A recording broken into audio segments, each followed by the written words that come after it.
Ako, minsan lang ako mag-grocery once a month. Kaya pag nag-grocery ako, binibili ko na lahat. Ang una kong binibili is mga, doon tayo sa murang bilihin. Kumbaga mga black bag. Tapos, bumibili din ako ng maraming tissue, good for 1 month na. Para makamura, diba? Para hindi ako bili ng bili sa labas. Pagkatapos nun, talagang pupunta ako sa pinaka may sale na store sa Filipino market.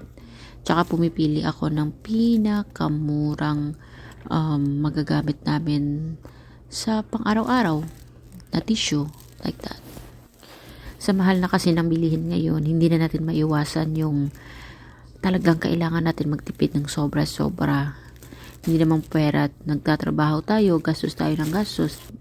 Talagang deserve naman natin gumastos kasi nagtatrabaho naman tayo. Pero, kadalasan, mas marami tayong dapat unahin tulad ng pangangailangan natin araw-araw, yung makakain natin araw-araw kasi hindi ko kayang maggumastos ng kain sa labas everyday, mag-order sa hunger station everyday, kaya kailangan kong bumili ng maramihan para sa 1 month kong or so more than 1 month kong budget is isang beses lang ako mag-grocery.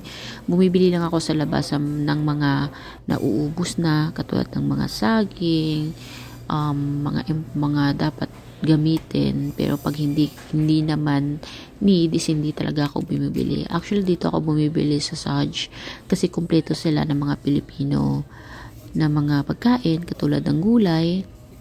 Lahat ng gusto mong gulay na meron sila. Kaya lang, merong mahal, merong mura, kaya kailangan mo talagang mamili.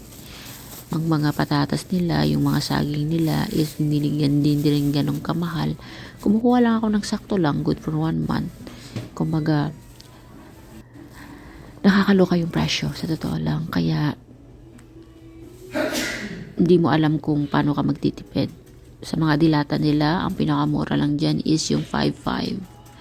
Bumibili din ako ng century tuna na 5. Siguro yung each ng century tuna nila is 6 real each. Tapos bumibili din ako ng mga biscuit good for 1 month or more than 1 month na namin kinakain. At mga chichirya, siyempre binabaon ko sa work. Kaya dinadamihan ko na rin. Mura lang yan, mga 5. I think 5 to 4 real, I think. Kaya, diba, para may baon tayo at may kakainin tayo sa work. Coffee meat na 2 piraso. Hindi na ako bumili ng kape. Kumuha na rin ako ng itlog na 3 tray. Sana umabot ng 3 buwan. Diba? 1 month lang yan. Di pa nga umaabot ng 1 month yung egg namin. Ay, pero yan na yung aking grocery. Yan yung sinasabing kahit anong tipid mo, hindi talaga pwede. Yan yung tanong na saan aabot ang 2,500 real mo? More than 20,000 pesos sa Pilipinas. I think 28,000 pesos in Philippines ang 1 month or 1 month in 2 weeks mong kakainin. My God.